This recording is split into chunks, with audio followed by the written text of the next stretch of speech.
tout cas, en matière pénale, nous ne connaissons que le crime de sang, c'est-à-dire le crime de droit commun.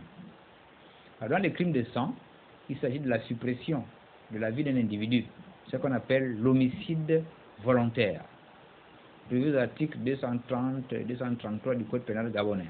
L'homicide volontaire, c'est-à-dire le fait pour l'individu de supprimer volontairement la vie de l'autre. Donc, dans l'homicide, nous avons les assassinats, le meurtre, et si possible, la mort donnée par empoisonnement. Jusqu'en 2008, ces homicides volontaires ou crimes étaient punis par la peine de mort. Mais en 2008, vous savez, à la faveur du traité de Rome, le président Feu Omar Bongo Ondimba avait supprimé la peine de mort au Gabon. Donc aujourd'hui, les criminels en matière de droit commun ne sont punis que de la peine à réclusion à perpétuité. Donc c'est ce qu'on appelle la prison à vie. C'est ce qu'on appelle donc les crimes de sang, c'est-à-dire le meurtre, l'assassinat, le fait de tuer des gens, de leur supprimer la vie de façon volontaire. Ça n'a rien à voir avec un homicide involontaire, par exemple un accident de circulation. C'est vrai que vous avez tué des gens, mais sans vouloir leur mort. Or ici, il s'agit d'un crime volontaire, il s'agit d'un homicide. Homicide, c'est-à-dire tuer quelqu'un. Alors, les crimes rituels, c'est un phénomène nouveau. Apparemment, mais la loi ne fait aucune différence. La loi ne reconnaît que le crime, si vous voulez, l'homicide. Mais apparemment, ce qui concerne les crimes rituels, c'est un phénomène nouveau qui a pris de l'essor depuis quelques années. Où, semble-t-il, les gens commettent des crimes à des buts fétichistes, à des buts rituels. Par exemple, on va tuer quelqu'un, donc c'est un homicide d'abord, on va tuer quelqu'un, mais on va le dépecer en prélevant certains organes, ce qu'on appelle chez nous vulgairement les pièces détachées. On va prendre les yeux, on va prendre la langue, on va prélever son sang, on va prélever ses organes sexuels, ou sa main, ou sa paume, ou son crâne. Hein? Parce qu'on estime que en travaillant ésotériquement ces organes, on va avoir du pouvoir. Par exemple, la langue va servir à un homme politique, un grand professeur, un avocat, avoir l'éloquence et la dissuasion par la parole. Les organes sexuels vont servir à séduire, à hypnotiser ses victimes, à se faire aimer. Par exemple, les yeux vont servir à mieux voir, les oreilles à mieux entendre. Donc il y a une sorte de relation magique entre le crime, l'homicide qu'on commet, et ce qu'on attend en prélevant ces organes, et tout ça, dans une mixture ésotérique, magique et diabolique, on pense avoir du pouvoir ou une satisfaction quelconque. Le sang, par exemple, peut servir à la vigueur, un peu comme dans Faust de Goethe, les gens qui cherchent la vie éternelle ou encore la jeunesse éternelle. En se levant dans du sang humain, on sera toujours requinqué, on aura de l'énergie, ou bien on va se ressourcer, se régénérer, selon la croyance qu'on veut bien accorder à ce crime rituel. Tout cela suppose qu'il y a deux éléments, c'est-à-dire ceux qui commettent le crime, ceux qui sont là pour exécuter le crime et tout, qui prélèvent les organes et qui le donnent à une autre personne qu'on appelle le commanditaire, qui a besoin de ces organes pour avoir soit le pouvoir, la fortune et tout ce que vous imaginez, et qui va les remettre à un marabout, qui a donné les instructions dans l'ombre, un marabout, un ganga ou un féticheur ou un gourou quelconque, et qui va travailler mystiquement ces organes pour avoir, si vous voulez, un pouvoir magique. Donc, sans le confirmer, sans avoir de preuves, mais la rumeur populaire dit que très souvent ce sont les hommes politiques ou les grands hommes d'affaires qui sont les commanditaires des crimes rituels pour se maintenir au pouvoir, pour accéder à une fonction, pour, c'est pas moi, faire partie du gouvernement par exemple, ou de l'Assemblée nationale. Donc ce phénomène a pris une proportion alarmante. Moi qui habite lui, la semaine dernière, nous avons assisté à la découverte d'un cadavre de jeune femme que l'on a décapité. En interrogeant les jeunes, dans l'anonymat, ils m'ont dit que là où on a jeté la femme, il n'y avait aucune goutte de sang. Et que la femme elle-même, sur son corps, il n'y avait même pas de goutte de sang. Une question simple donc était posée, où est passé tout le sang qu'il y avait dans le corps de cette jeune femme pleine de vie? Donc on suppose que quelqu'un a ponctionné ce sang. Les exemples sont nombreux. Vous avez également l'exemple de la jeune fille qui avait été enlevé dans le quartier des handicapés, hein, en Kembo, à côté du marché d'un Kembo, où on a surpris en plein, si vous voulez, en pleine opération crapuleuse, 3 jeunes gens qui avaient moins de 25 ans, vous voyez même l'âge des criminels, et une jeune fille qui avait à peine 18 ans, en train d'éventrer la jeune fille pour lui prélever certains organes, et il avait même déjà commencé à prélever du sang humain. Donc c'est une pratique qui est très répandue chez nous depuis quelques années, parce que certaines personnes pensent que c'est pas le thème à la mode. Pour émerger, il faut passer par les crimes rituels. Parce que certaines personnes font aussi la promotion des crétins et des idiots, hein, en pensant que grâce aux crimes rituels, ces gens-là vont avoir l'intelligence suffisante pour pouvoir, c'est pas moi, gouverner ou apporter un plus à l'État. Mais on se rend compte que ce n'est pas les crimes rituels qui peuvent faire de vous quelqu'un de très bien ou d'intelligent. La preuve, c'est qu'au contraire, ce sont des abominations qui font que notre pays, nécessairement, est certainement recouvert d'obscurité. Je vous ai dit que par rapport à la loi, par rapport au code pénal, puisque je suis juge de formation, on ne parle pas de crimes rituels. C'est d'abord, si vous voulez, l'homicide. Mais récemment, j'ai vu que le Conseil supérieur de la magistrature, le chef de l'État a promis que les commanditaires et les exécutants des crimes rituels seront sévèrement punis. Donc ça signifie que, certainement, le code pénal va désormais prendre en considération ce nouveau concept qui est le crime rituel. Mais sinon, dans le jargon classique du droit pénal, on parle d'homicide, qui peut être soit par assassinat, soit par ce qu'on appelle le meurtre, soit par l'empoisonnement. On vous fait ingurgiter ou boire, consommer des substances nocives qui entraînent la mort. Donc, de façon classique, le code pénal parle d'homicide, de crime de sang, de crime de droit commun. Aujourd'hui, au Gabon, face à la recrudescence, à la montée vertigineuse, exponentielle des crimes rituels, un nouveau phénomène est apparu chez nous, au point qu'on parle de crimes rituels, parce qu'on a constaté que le mode opératoire n'était pas le même que pour un simple meurtre ou un simple homicide. Certes, au début, on va tuer la personne, mais on remarquera que la personne était vidée de son sang, que la personne n'a plus ses oreilles, la personne n'a plus ses yeux, n'a plus ses organes sexuels. C'est là où on imagine que c'était fait à des buts purement rituels, fétichistes ou sataniques. Là, c'est une question assez difficile. Est-ce que c'est vraiment le cas que tous ceux qui sont interpellés s'en sortent toujours? Mais la vérité sociologique, et c'est un juge qui malheureusement parle et qui affiche son impuissance, la magistrature, parce que généralement, les gouvernants ont été élus pour assurer notre sécurité. Donc, criminalité zéro. Aujourd'hui, avec le développement des technologies de la science, il n'y a plus de crimes qui ne puissent être élucidés. Parce que même grâce à l'ADN, au prélèvement d'ADN et les nouvelles techniques tactiles et en laboratoire, tout ça, on peut savoir qui a fait quoi.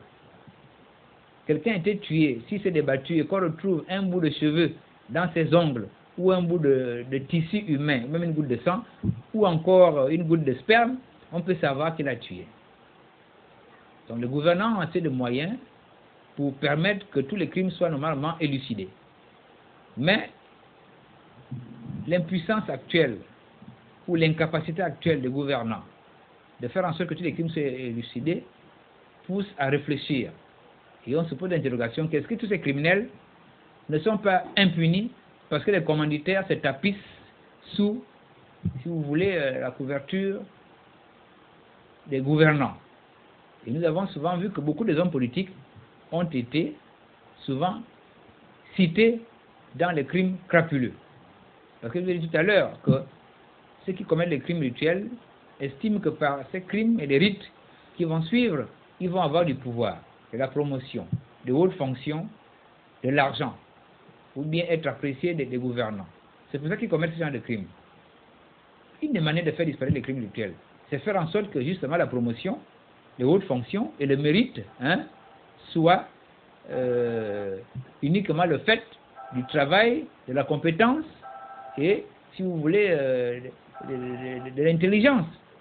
Or, dès lors qu'on va voir que les gens, les bras cassés, les gens qui n'ont pas de diplôme, les gens qui n'ont pas de capacité, occupent de hautes fonctions,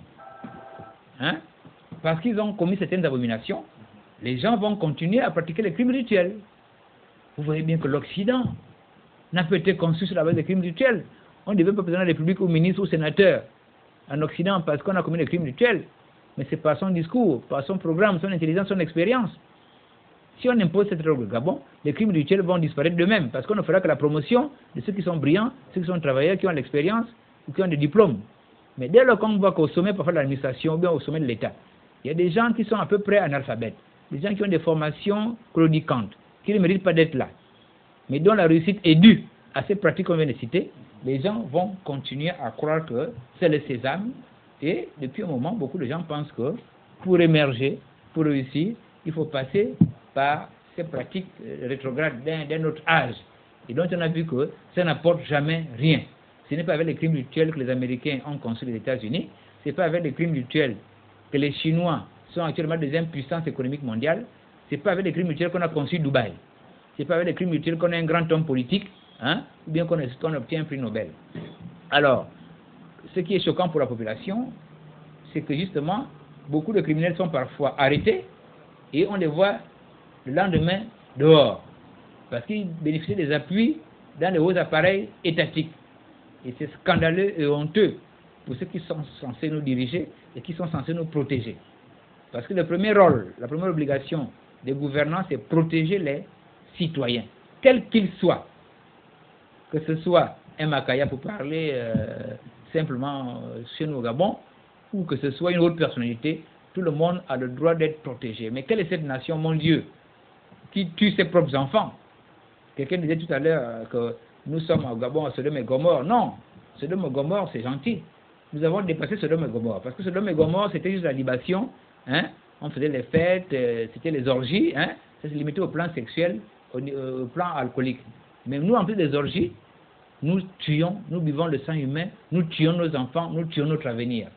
Et au plan spirituel, moi qui crois en Dieu, ça ne fait que noircir l'environnement et l'aura du Gabon. Alors, donc, j'interpelle par justement cette invitation que vous m'offrez, les gouvernants en disant que, en laissant prospérer les crimes rituels, on oublie que cela, si vous voulez, tue l'État dans certaines activités. Vous le remarquez, vous qui êtes journaliste, aujourd'hui, plus personne ne va dans un restaurant. Parce qu'on a peur d'être empoisonné au cyanure ou au polonium. C'était la mode chez nous. Aujourd'hui, plus personne ne va en boîte de nuit. Parce qu'on a peur d'être enlevé à la suite de la boîte de nuit. Plus personne ne va dans les hôtels. Plus personne ne va en randonnée à Lambaréné ou en Lugo et Vindo. Parce que c'est des régions qui sont cataloguées comme étant des centres de crimes rituels. Donc vous voyez que sans le savoir, l'État ne se rend pas compte que c'est des pans d'activités entiers qui sont mis sous éteignoir, dans les activités qui génèrent des impôts au moment où le Gabon traverse une crise financière. Les restaurants sont vides. Donc voilà des gens qui travaillent dans ce secteur, qui vont fermer boutiques. Les boîtes de nuit sont vides. Les hôtels, vous remarquez, vous passez la nuit, les hôtels, les chambres sont noires. Parce que les gens ont peur de se faire enlever. Et plus grave, aucun investisseur ne viendra de l'extérieur pour venir s'installer au Gabon. Parce que dans ce pays, on tue les gens. Une anecdote, j'étais à Dakar, et quand je me suis présenté au cours du séminaire qui est chez Gabonais, quelqu'un essaie dans la salle, oh, il vient du pays où on mange les hommes. Vous avez récemment lu dans un journal satirique que ça a même fait l'objet d'une conférence en Australie, les crimes rituels au Gabon.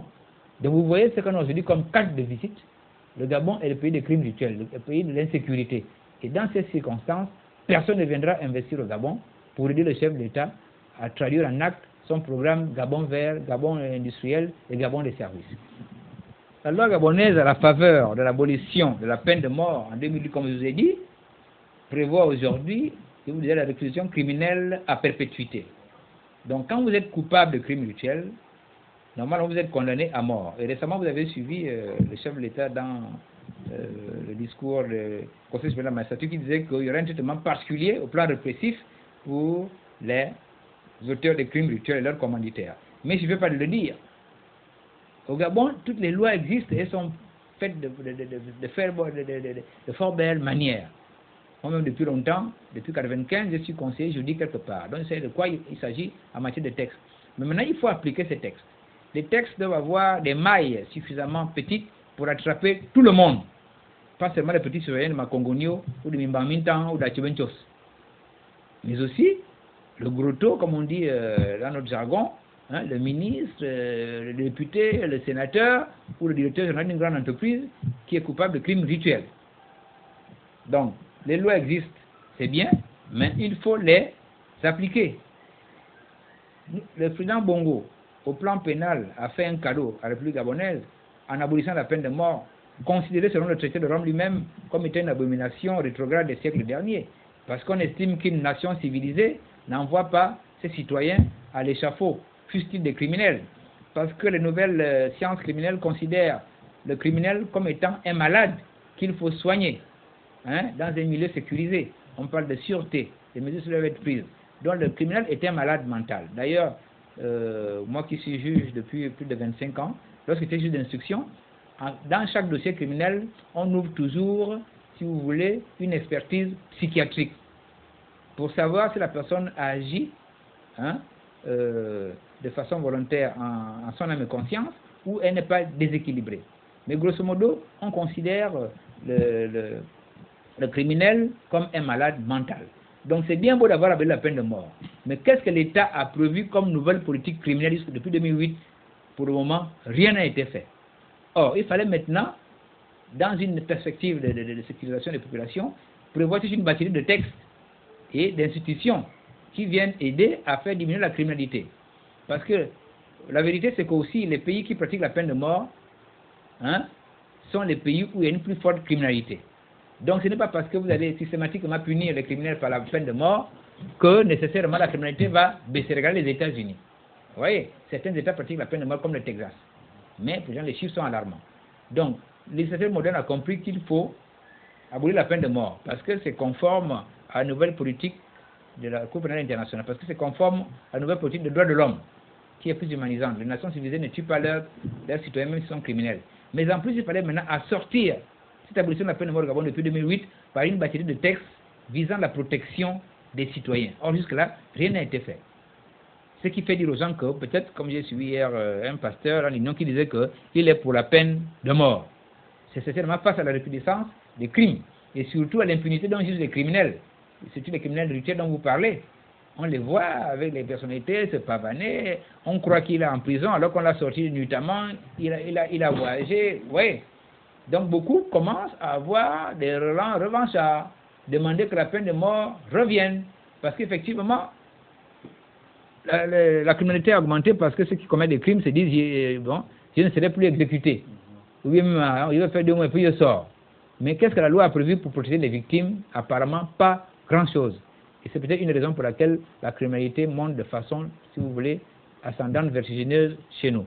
Mais sinon, sachez que le crime est puni par, désormais au Gabon, en alignement avec le statut de Rome, est prévu au Gabon par la réclusion criminelle à temps, ce qu'on appelle la prison à vie. Il faut y croire et avoir la foi lorsqu'on connaît nos prisons qui sont des véritables passoires, surtout pour les criminels qui jouissent des relations parfois très fortes avec la sécurité, certains gardiens pénitentiaires ou encore certains hommes de pouvoir. Ce que l'on peut craindre avec la démission de l'État dans la répression des criminels, c'est justement l'explosion de la justice privée. Vous voyez qu'aujourd'hui, moi qui suis juge, je le sais, parce que quand il va à certains endroits, quand il dit que je suis juge, je vois comment les gens piaffent, me regardent, oh les juges corrompus, les juges pourris. Être magistrat aujourd'hui ne fait plus très bien, parce qu'on s'est dit que nous sommes complices avec certaines personnalités et nous laissons les criminels sortir. C'est à peu près vrai, en tout cas. Beaucoup de mes collègues n'ont pas les mains propres, moyennant espèce sonnant et trébuchante. Donc ce qu'on peut craindre devant cette démission de la justice à punir les criminels, ou bien cette indolence, ou je vais dire cette incapacité de l'État, c'est la montée de la justice privée, œil pour œil, dent pour dent, comme au Moyen-Âge. C'est-à-dire que les populations elles-mêmes vont se faire justice, parce qu'elles n'ont plus confiance à la justice de l'État. On attrape un criminel, on va le brûler, on va le tuer, tout de suite, on va se venger. Et le danger, c'est que la justice privée, elle est difficilement arrêtable. Et puis, c'est une justice aveugle. On peut parfois arriver à tuer des innocents. Ou bien quelqu'un veut se venger de vous, il dit, voilà, ça c'est monsieur donc, c'est lui qui a tué ma fille, la population, vous tue. Alors que parfois, vous n'avez rien fait. Donc, c'est ça le danger de la justice privée. Mieux vaut la justice professionnelle rendue par les juges. Mais à condition qu'elle soit efficace, qu'elle soit honnête, qu'elle soit même transparente, et crédible. Or, aujourd'hui, il faut le reconnaître, la justice a perdu beaucoup de crédibilité parce que certains de mes collègues, et même certains des jeunes magistrats que j'ai enseignés, parce qu'il y a longtemps été enseignant à l'université, à l'Institut de gestion depuis 1988, font en sorte que l'on crie sur elles à cause de leurs méthodes, des procédures qui sont mal ficelées. Donc la justice doit être sereine et doit respecter la procédure. Je pense à mes étudiants de respecter le code. Tant que le juge respecte le code, la justice sera bien rendue. Mais si elle est spectaculaire, si elle rentre dans les opérations de communication pour séduire le pouvoir ou bien pour rendre des services à ces hommes de pouvoir, la justice privée va s'installer au profit de la justice d'État. Et c'est la débâcle, c'est la déroute, c'est les insurrections et pourquoi pas la guerre civile.